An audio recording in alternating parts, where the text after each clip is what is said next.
Salutare tuturor, eu sunt Maria, iar astăzi, pe Horse Valley, o să vă prezint casa mea de aici și ce mai am decorațiuni pe afară. Bun, intrăm aici frumos. Avem ușa. Aici avem sufrageria. Mie mi se pare destul de răguță. Poate trebuia să fac mai mare, dar am încercat să mă încadrez în spațiu. Aici avem baia de jos, mai avem și sus o baie. Asta e mai mare, e baia mare, dar mie îmi place. Aici am băgat ca decorațiune niște cărți și scaune pe care se pot citi.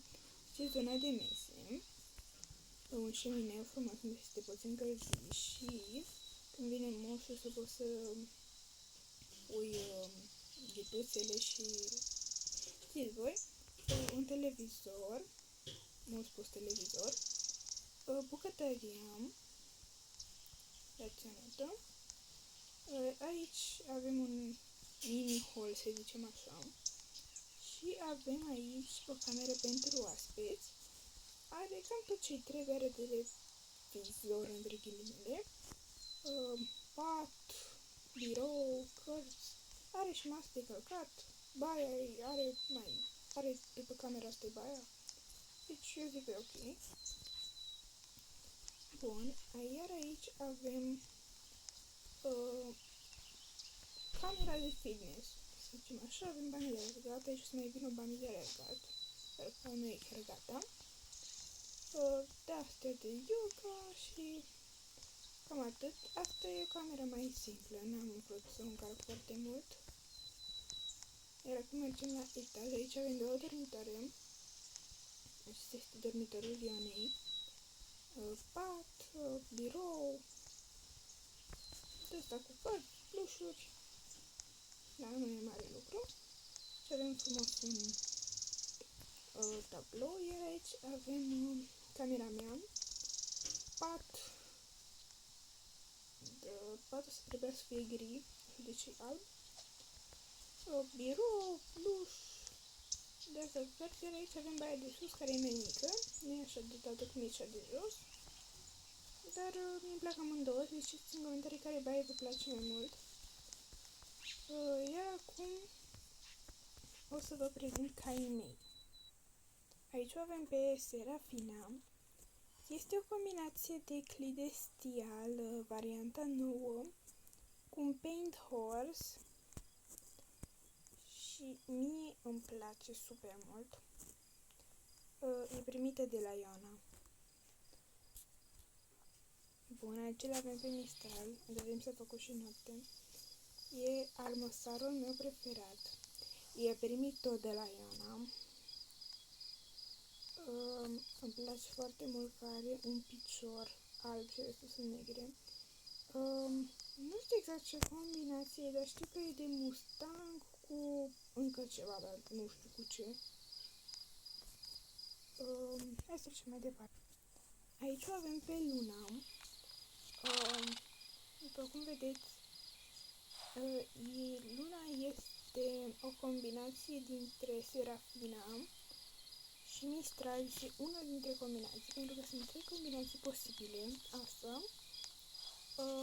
Mai este încă una, doar că în care codița e neagră și părul total negru și în loc de griul ăsta care le are ea cu puncte negre, are un maro mai închis cu puncte negre.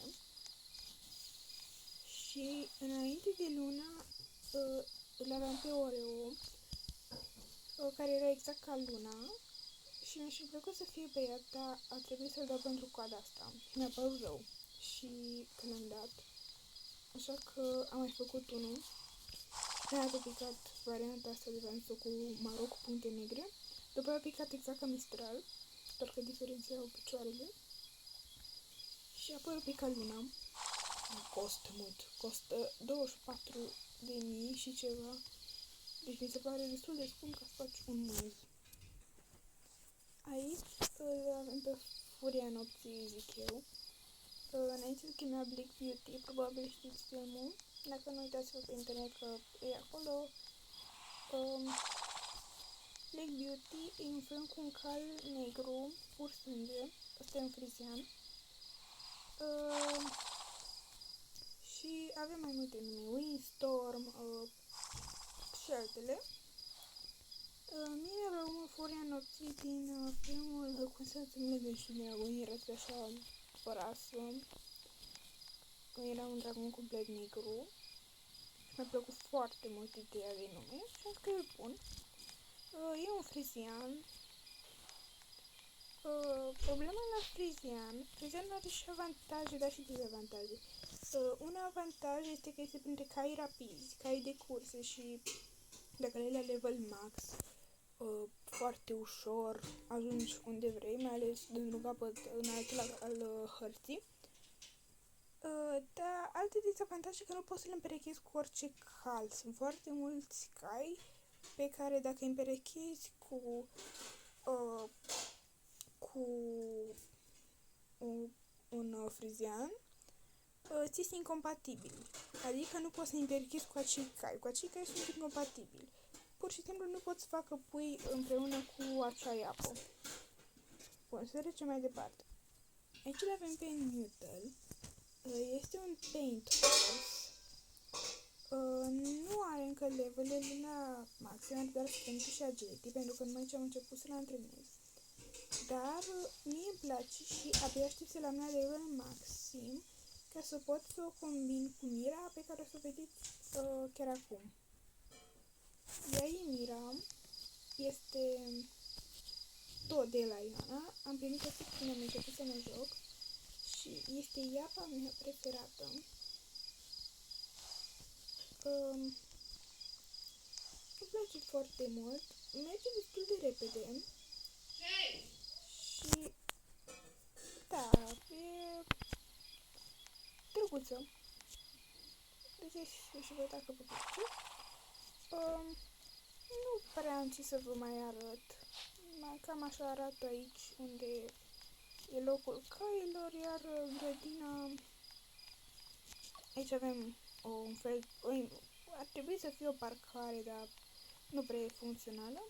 Și cam așa arată grădina. Sper că vă place. Scrieți în comentarii dacă vă place și... da, cam atât a fost cu acest videoclip. Sper că v-a plăcut. Lăsați în secțiunea de comentarii